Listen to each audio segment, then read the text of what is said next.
Olá, tudo bem?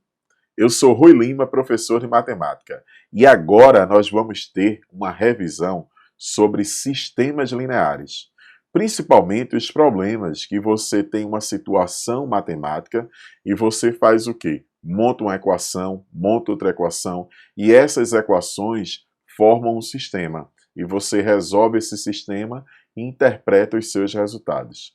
Então se liga que está muito legal com questões de vestibulares do Brasil todo, fáceis, medianas e difíceis. É uma excelente revisão sobre sistemas lineares. Acompanhe o vídeo.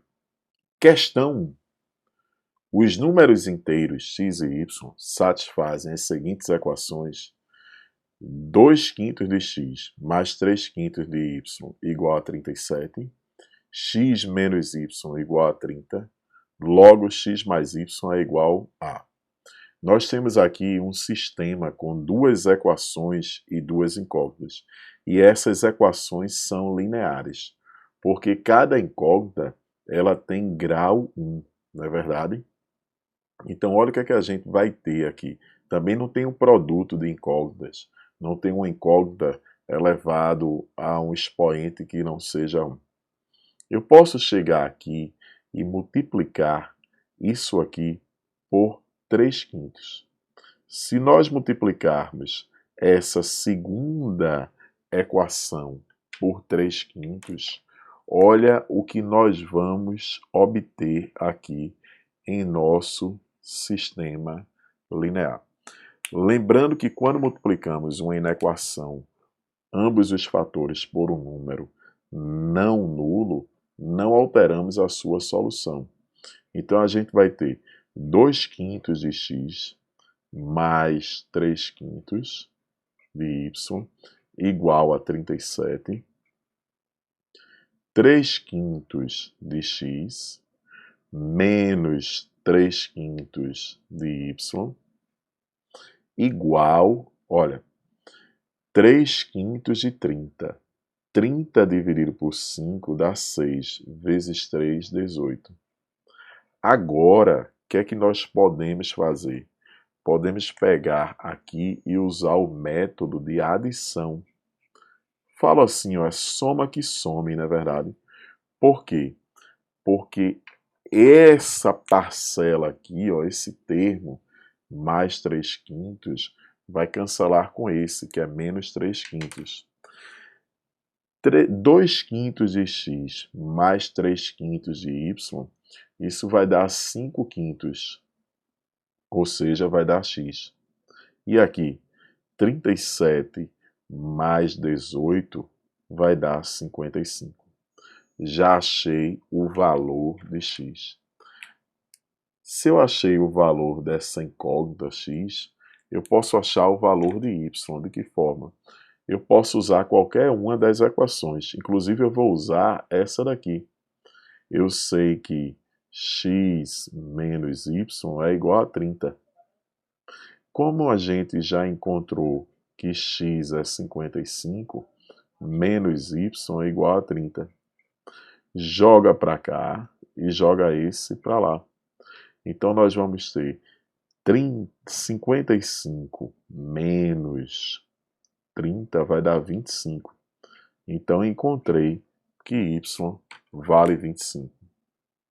Se y vale 25, nós temos agora condições de encontrar x mais y.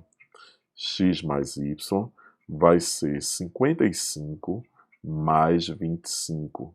X mais y vai ser igual a 80, cuja resposta encontra-se na letra A.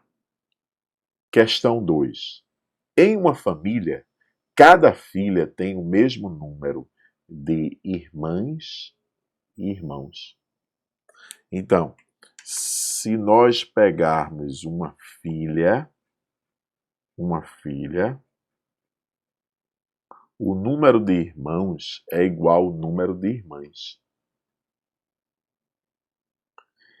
Cada filho tem o número de irmãs igual ao dobro do número de irmãos. o total de filhos e filhas é qual? Eu vou dizer que existem X filhas e existem Y filhos. X filhas e Y filhos. Nessa família. Olha o que nós vamos ter. Vê bem. A grande sacada dessa questão é a seguinte: se existem X filhas, o número de irmãs de cada uma dessas X filhas é X menos 1. Por quê? Porque ela só não é, cada filha, ela só não é irmã dela mesma. Agora, o número de irmãos, vai ser igual ao número de filhos, porque todas as meninas têm todos os irmãos, todos os filhos como irmãos. Ou seja, para a menina, você diminui um, porque está desconsiderando ela. Mas todos os filhos são irmãos dela. Já para os filhos, para cada filho, o número de irmãs é igual ao número de meninas, ou seja, X. E já o número de irmãos corresponde ao número de filhos menos 1, porque está desconsiderando ele. Usando as afirmativas, que para cada filha o número de irmãs é igual ao número de irmãos, a gente vai ter que x menos 1 é igual a y. Mas para cada filho, o número de irmãs, que é x, é igual ao dobro do número de irmãos. Montamos um sistema com duas equações e duas incógnitas. E eu já vou resolver por substituição. Ou seja, no lugar de y, na outra equação, eu vou substituir por x menos 1. Então, vamos ter que x é 2 vezes y, mas quem é y? X menos 1, e tem esse outro menos 1. Se liga que isso aqui é y, que nós substituímos aqui. Então, nós vamos ter que x vai ser 2 vezes x menos 2. Vamos ter que x é 2x menos 4. Joga esse para cá e o menos 4 para cá. Nós vamos ter que x é igual a 4. Se encontramos que x é igual a 4, podemos usar que y é x menos 1. É 4 menos 1. Y é igual a 3. Então, se temos x igual a 4 e y igual a 3, podemos finalizar a questão encontrando o total de filhos e filhas, ou seja, x mais y como resposta. No caso, 4 mais 3, que vai dar 7, cuja resposta encontra-se na letra C.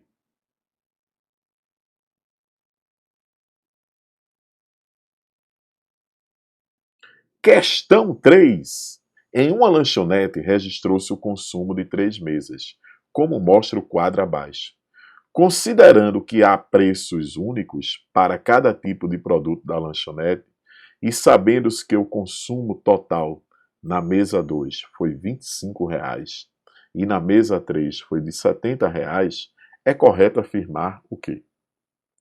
Aqui, na mesa 1, eu pedi 6 cafés. Então, eu vou fazer 6 vezes o preço do café, que eu vou chamar de C. 3 mistos. Então, 3 vezes o preço do misto, que eu vou chamar de M. E agora, 3 pães de queijo. 8 pães de queijo. Eu vou colocar 8 vezes Pzinho, que é o valor do pão de queijo. Isso aqui eu não sei quanto é, porque ele não deu o valor que foi gasto, o consumo, por exemplo, da mesa 1. Mas já na mesa 2 ele falou que era R$ 25. Então são 3 cafés, mais 2 o quê? Mistos, mais 4 pães de queijo. Isso aqui deu R$ 25. Agora, nesse outro caso, você tem 9 cafés, não é verdade? Mais o quê? 9 cafés, mais 5 mistos, mais 12 pães de queijo. E isso deu R$ 70. Nós não temos a priori essa informação aqui. Nós não temos a priori essa informação. Quem for tentar resolver com essas duas, você vai ter um sistema com 2 equações e 3 incógnitas. Tem algo interessante que pode ser feito aqui. Por exemplo, se nós multiplicarmos essa por menos 3, vamos ficar com a seguinte relação. Menos 9c, na verdade, menos 6m, porque é menos 3 vezes, menos 12p, igual a menos 75. Multipliquei essa por menos 3. Repetindo aquela outra, 9c mais 5m, a terceira equação, consumo da terceira mesa, mais 12p igual a 70. Pelo processo aqui de adição, quando somamos aqui, ó, vai haver o cancelamento desse C, 9C com 9C aqui, ó, e 12P com menos 12P. Então, isso aqui vamos ficar com menos M, porque é menos 6M mais 5M igual a menos 5. Ao multiplicar por menos 1, a gente sabe que M é 5, ou seja, o valor de um misto quente é R$ 5. R$ 5 é o valor de quê, Rui?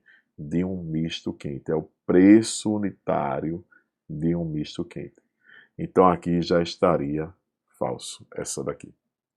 É possível determinar o valor do consumo da mesa 1.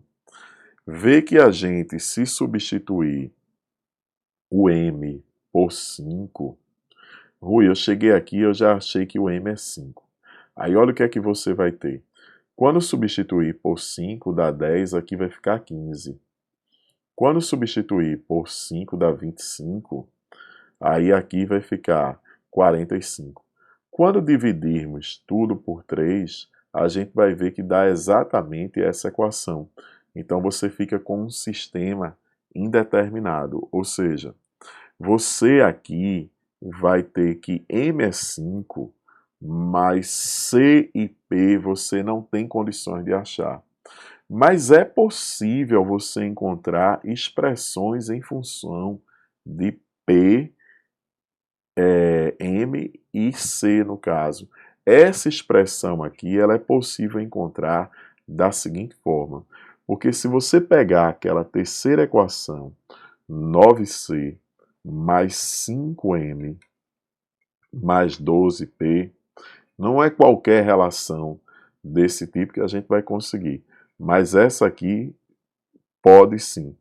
Porque se você pega essa, ó, 3C, e você vai ter aqui 2M, e vai ter 4P igual a 25, basta que você pegue e subtraia essa terceira equação, no caso, da segunda.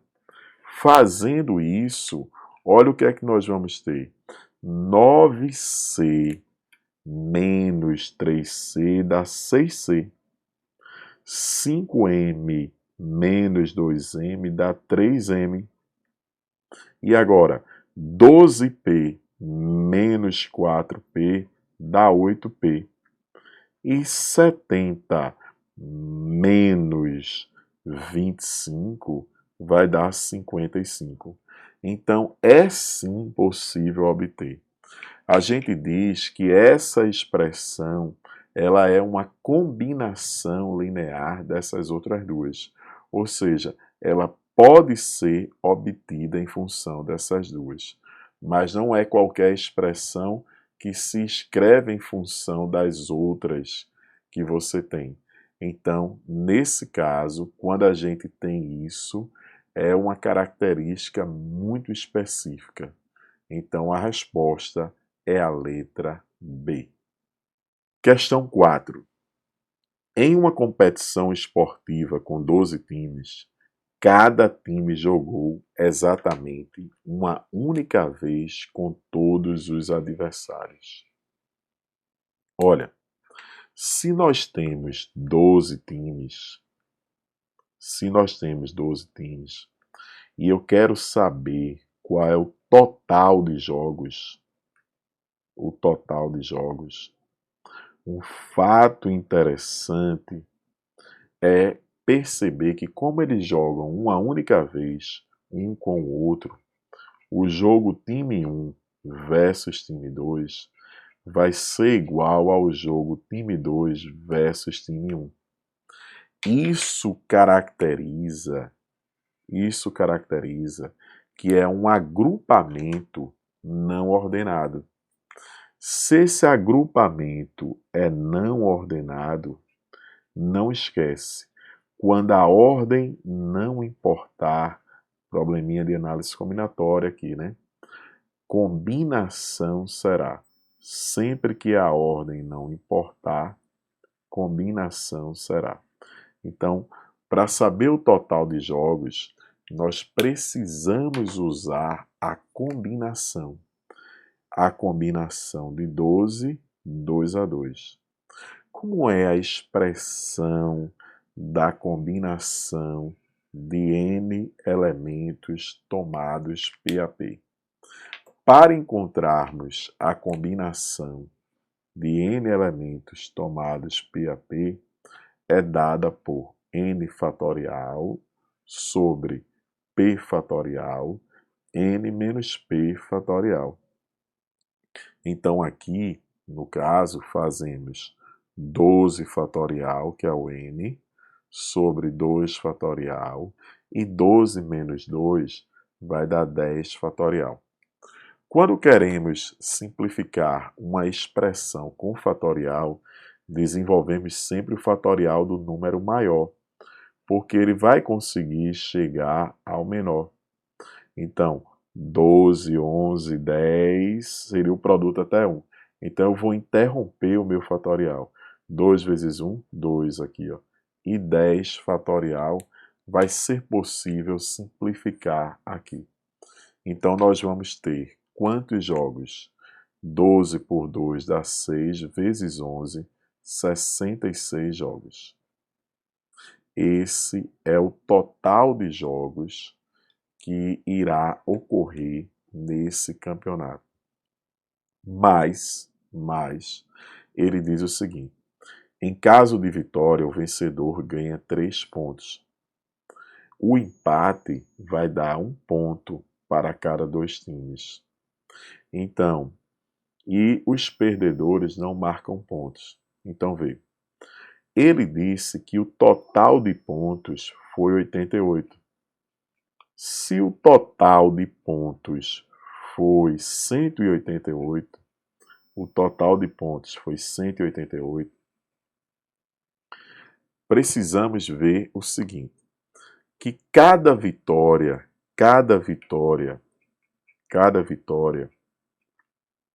ela contribui com 3 pontos no total. Na realidade, a vitória ela seria 3 pontos, porque é 3 para um e 0 para o outro. 3 para o vencedor e 0 para o perdedor. Cada empate, no total, ela influencia com 2 pontos, porque é 1 ponto para cada uma das equipes. Então, se nós olharmos para aqui, é como se cada empate, o melhor para você ter o maior total possível, o melhor é que você tivesse o quê? Só vitórias, porque cada vitória contribui com 3 pontos. Então, como nós temos 66 jogos vezes 3, isso aqui daria 198 pontos. 198 pontos. Mas, Rui, o que é que esses 198 pontos representa para a gente? Ele representa exatamente a pontuação máxima. É se só existissem jogos com vitórias, seria a pontuação máxima.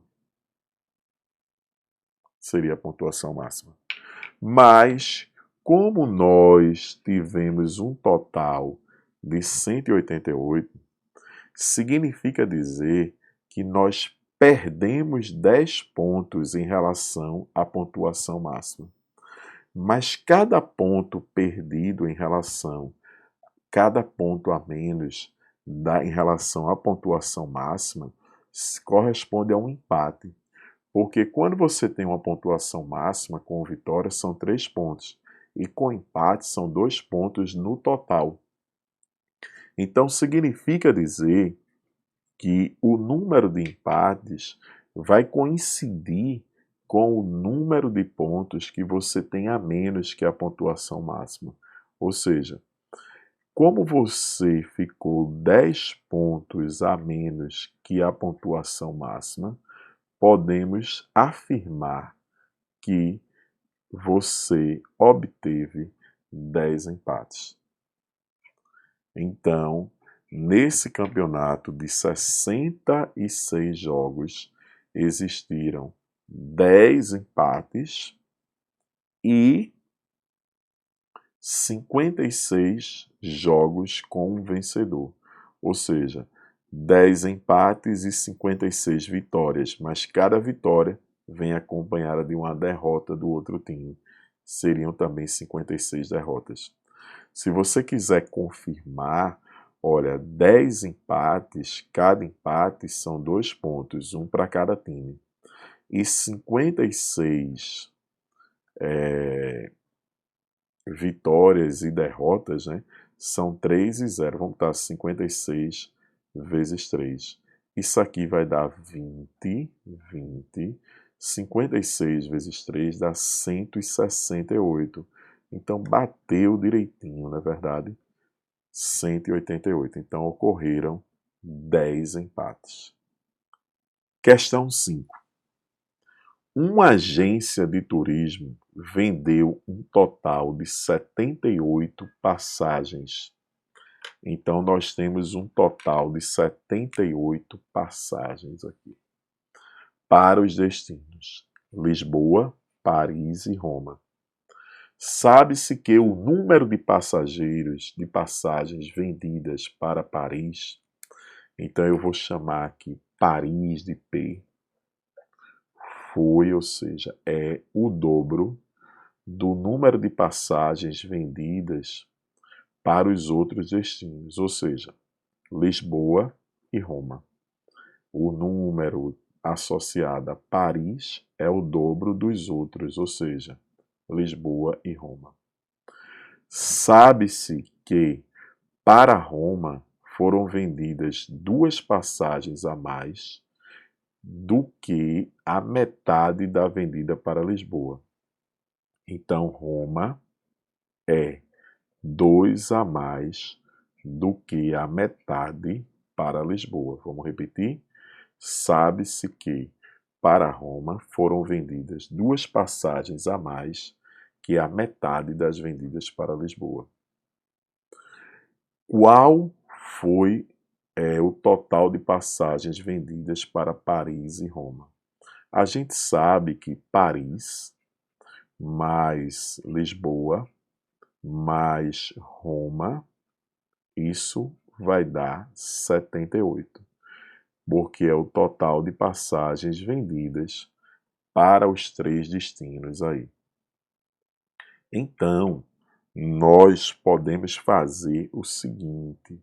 Olha que legal aqui, ó. Vamos fazer essa correspondência. Eu vou jogar esse P para lá, para o outro membro, e nós vamos chegar aqui e encontrar que L mais R é 78 menos P. E eu vou substituir isso na primeira equação, ou seja, eu vou chegar aqui e vou jogar aqui, nessa primeira equação. Fazendo isso, nós obtemos o seguinte, que P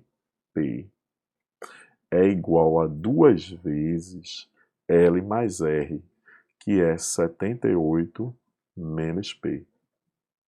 Podemos aplicar aqui a propriedade distributiva, que nós vamos ter que P vai ser 2 vezes 78, que dá 156, menos 2P. Ao jogarmos o menos 2P para cá, vamos ficar com 3P igual a 156. P é 156 dividido por 3. Vai dar 52 passagens. 52 passagens é o número de passagens para Paris. Certo? Agora, vamos tentar encontrar os outros. Vê que, se a gente substitui, por exemplo, eu vou ter uma relação entre L e R, que é a seguinte. L mais R é 78 menos 52. 78 menos 52, 78 menos 52 vai dar 26. Mas aqui eu tenho uma outra equação, não é verdade? Que é R é igual a 2 mais L sobre 2. E podemos, mais uma vez, substituir esse R aqui. E vamos ficar com L mais quem é R? 2 mais L sobre 2, igual a 26.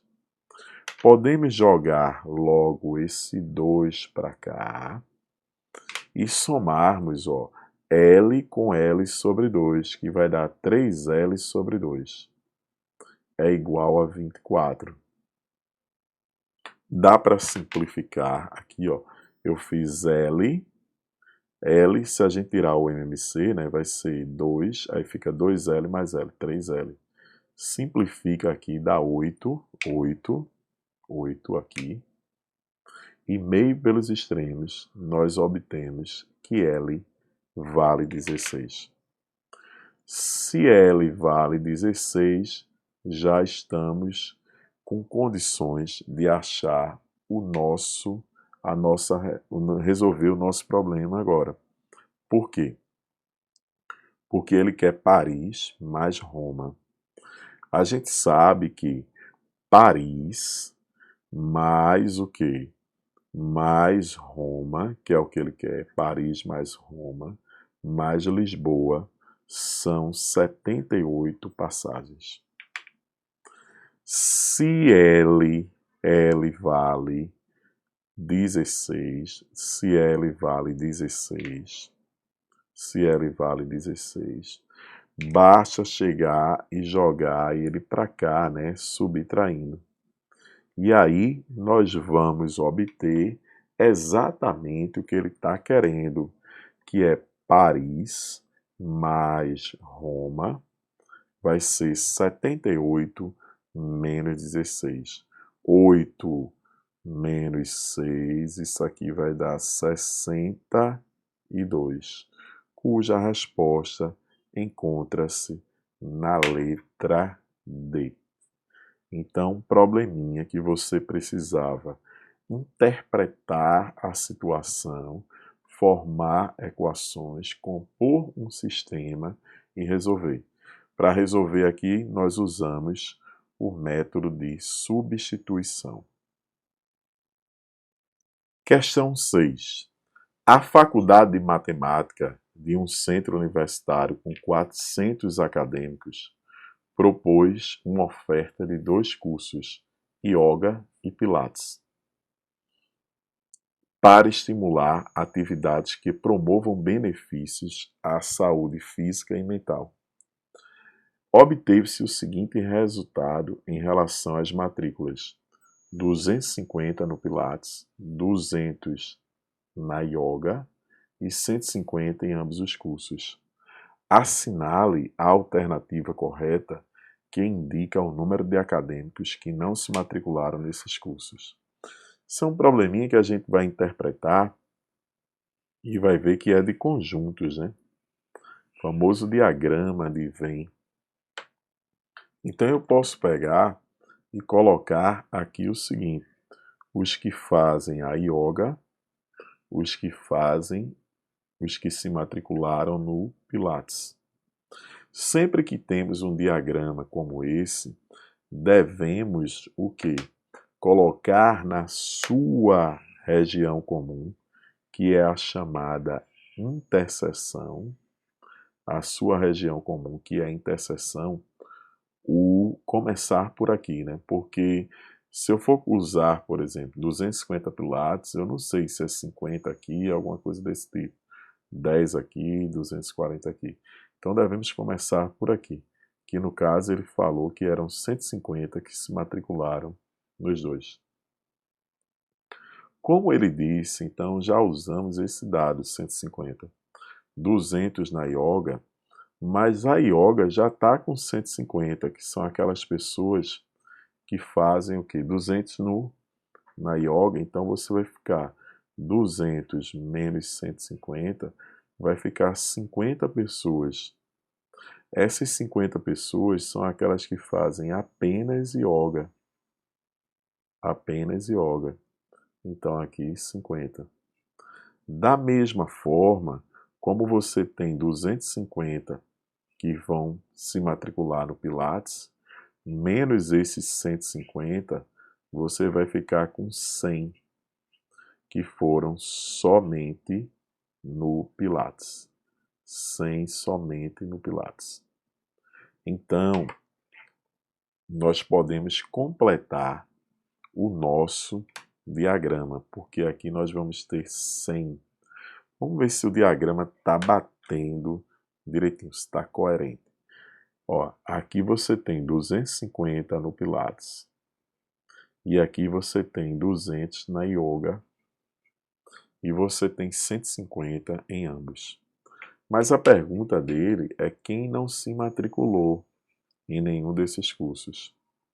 Então a gente sabe que o universo aqui de pessoas, ele tem 400 acadêmicos aí. Então quando somarmos 50 com 150, com 100, com X, vai ter que dar o total, né, de acadêmicos, que no caso é 400. 50 com 150 dá 200. 200 com 100 dá 300. Qual o valor que eu somo a 300 para obter 400? Então, 100 acadêmicos ficaram de fora desses cursos, não se matricularam nesses cursos. A resposta está na letra A. Questão 7. Suponha que num período de 45 dias, o saldo bancário de uma pessoa possa ser descrito por essa expressão aqui, que é uma função quadrática, uma função polinomial do segundo grau.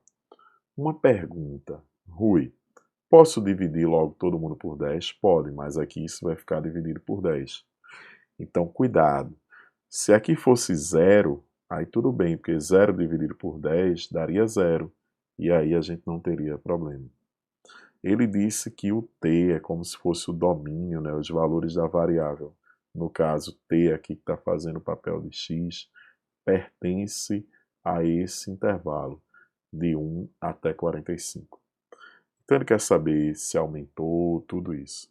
Vamos olhar o gráfico da função quadrática, é uma parábola. E no caso, essa parábola é côncava para cima, porque o a é positivo. Primeira coisa que a gente vai fazer é achar as raízes, também chamadas de zeros, dessa função quadrática. Raízes ou zeros, eu vou fazer 10t quadrado menos 240t mais 1400 igual a zero. Nesse caso, nós podemos chegar aqui, né, e dividir por 10 ambos os membros, que nós vamos ter t quadrado menos 24t mais 140 igual a zero. Eu vou usar a fórmula de Bhaskara, que é b quadrado menos 4ac, o discriminante. Então vai ser menos 24 ao quadrado menos 4 vezes 1 vezes 140. Menos 24 ao quadrado vai dar 576.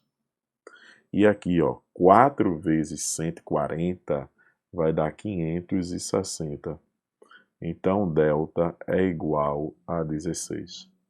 Se delta é igual a 16, nós aplicando o método de Bhaskara, né, a fórmula de Bhaskara, você vai ter menos b, que é menos 24, mais ou menos a raiz quadrada de 16 sobre 2a, né? No caso aqui, a é 1. Então, nós vamos ter 24 mais ou menos 4 sobre 2. 24 dividido mais 4 vai dar 28 por 2 dá 14. 24 menos 4 dá 20, dá 10. Então, os valores são 14 e 10. Se observarmos direitinho, nós vamos ter uma parábola que é S, está fazendo o papel de Y, côncava para cima, aqui é T, cujas raízes, os zeros, são 10 e 14. 10 e 14. Deviam estar mais próximos, né? Isso que vale é para ter uma ideia. E aqui, esse valor aqui é exatamente o C, é a ordenada o C é o intercepto com o eixo dos y.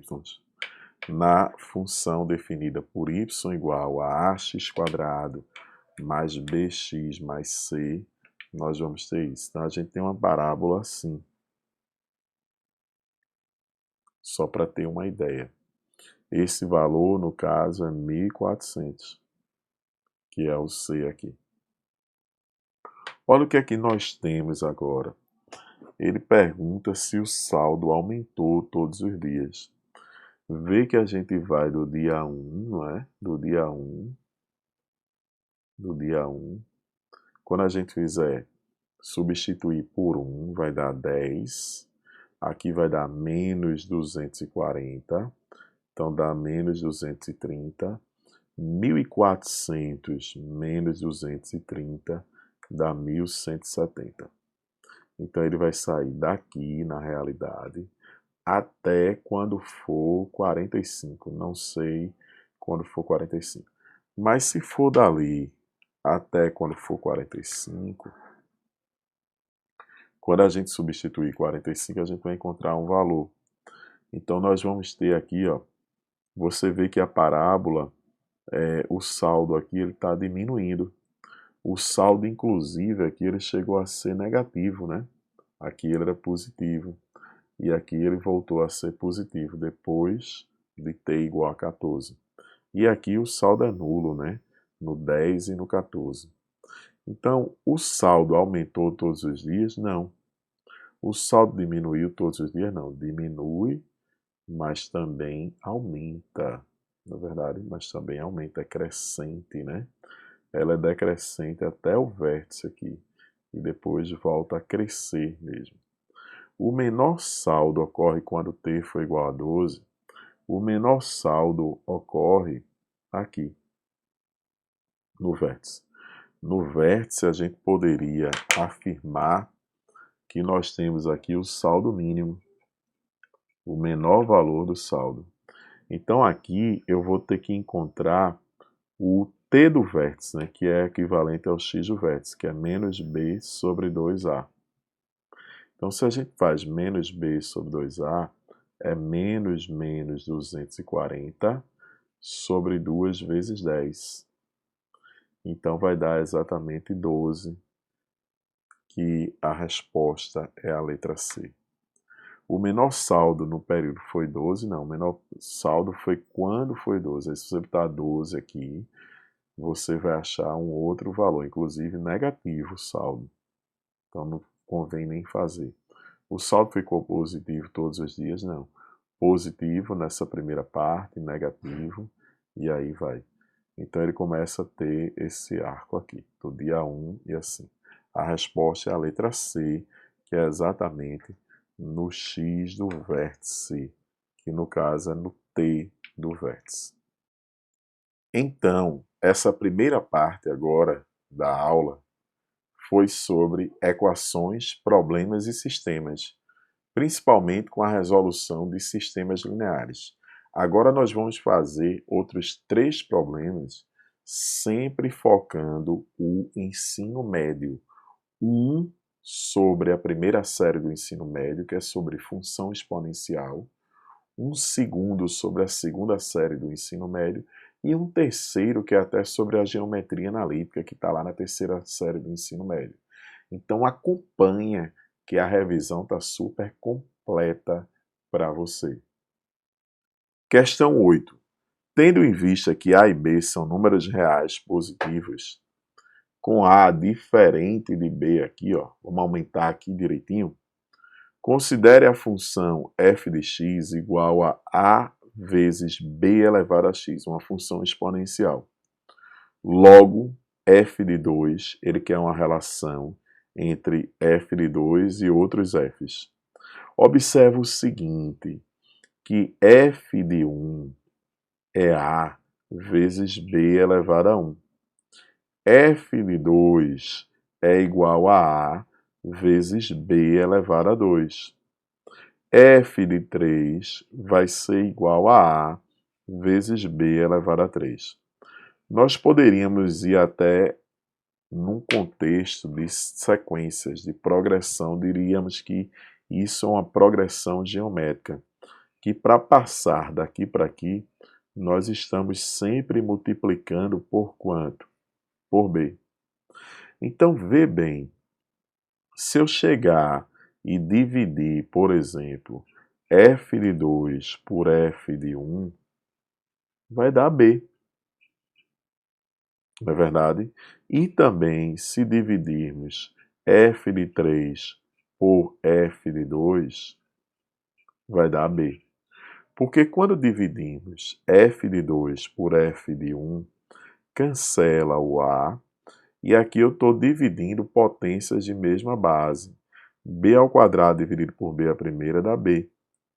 Aqui cancela o a, e b à terceira dividido por b ao quadrado dá b, né? Porque repete a base, subtrai os expoentes.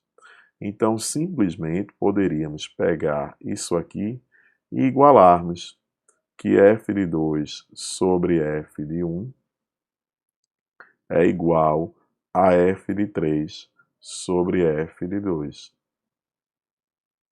E fazendo meio pelos extremos, nós vamos ter que f de 2 ao quadrado é igual a f de 1 vezes f de 3. Então, como estamos lidando com números reais positivos, que f de 2 é a raiz quadrada de f de 1 vezes f de 3, cuja resposta encontra-se na alternativa A. Questão 9. A figura apresenta a evolução da temperatura média da Terra, de 1880 a 2010. Pode-se observar a tendência de crescimento. Isso é o gráfico da questão. Se você observar, a pergunta é a seguinte: o gráfico de regressão linear é uma linha reta, como você pode ver aqui no gráfico. O ano em que a temperatura média atingirá 15 graus Celsius é o seguinte: toda vez que você tiver uma reta, é uma função do primeiro grau, né? Polinomial do primeiro grau.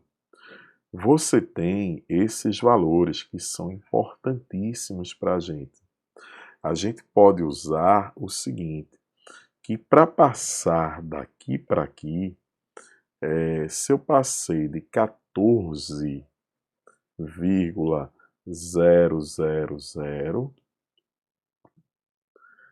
para 13,625, significa dizer que eu diminuí, né? Mas de 13,625 para cá, eu aumentei quanto? 0,375. Mas isso ocorreu num período que foi de 1880 até 1940, num período de 60 anos. Num período de 60 anos. Então, eu sei que em 60 anos ocorreu isso. E eu quero chegar aí ao 15, né, que na realidade está aqui. Em quantos anos eu vou chegar ao 15? Então, vê que para chegar ao 15, eu sei que em 60 anos, eu tive uma variação de 0,375. Em quantos anos eu vou passar de 14 para 15? Ou seja, eu vou aumentar 1. Em quantos anos eu vou aumentar 1? Se a gente pega aqui e faz meio pelos extremos, você vai achar 160 anos. Mas você estava no ano de 1940 e 160 anos se passaram. Então vai ser no ano 2100, cuja resposta encontra-se na letra A. Questão 10. Um triângulo equilátero está inscrito em uma circunferência. Essa circunferência, ela tem centro na origem do sistema cartesiano. E um dos vértices é o ponto qual? 2, 0, que está aqui. Então, a circunferência de raio 2. Se nós temos aqui um triângulo equilátero, ele vai estar assim, não é verdade? Esse triângulo equilátero, ele vai estar assim. Se liga que quando a gente tem um triângulo equilátero, os centros coincidem. Isso é um conhecimento importantíssimo. E essa distância daqui, do centro do triângulo equilátero ao vértice, será o dobro dessa distância do centro do triângulo equilátero ao lado. Isso é 2/3 da altura, e isso é 1/3 da altura. E a altura do triângulo equilátero é lado raiz de 3 sobre 2. Esse é um conhecimento fundamental que usamos tanto na geometria plana, quanto na geometria analítica e agora na geometria espacial, ou na geometria analítica aqui e a geometria espacial também. Então, essa parte daqui que vai até o vértice é sempre o dobro. Então, se aqui é o raio que mede 2, então essa partezinha é 1, não é verdade? Então, se aqui era mais 2, aqui já é menos 1. Então, esses pontos, eles têm a abscissa qual? Menos 1, já é aqui. Agora, o que precisamos é achar as suas ordenadas. Como é que nós encontramos a ordenada? Você observa que a altura do triângulo equilátero, ela é 3, que é 2 mais 1. Mas a altura, ela é lado, raiz de 3 sobre 2, que isso aqui vai ser 3. Então, o lado vai ser 6 sobre a raiz de 3. Precisamos racionalizar isso aqui. E o fator racionalizante é raiz de 3. Então, nós vamos ter que L é 6 raiz de 3 sobre 3, ou seja, é 2 raiz de 3. Se o lado do triângulo mede 2 raiz de 3, se o lado do triângulo mede 2 raiz de 3, significa dizer que essa parte aqui mede raiz de 3 e essa parte aqui também mede raiz de 3, ou seja, no sentido negativo é menos raiz de 3. Então, esse ponto, ele tem a abscissa menos 1 e ordenada raiz de 3. Esse aqui tem a abscissa, o x menos 1, e ordenada menos raiz de 3. A resposta encontra-se na letra B. Mas observa que é muito importante esse conhecimento do triângulo equilátero, que a distância do centro ao vértice mede 2/3 da altura e do centro ao lado 1/3 da altura, que por sua vez é o lado raiz de 3 sobre 2.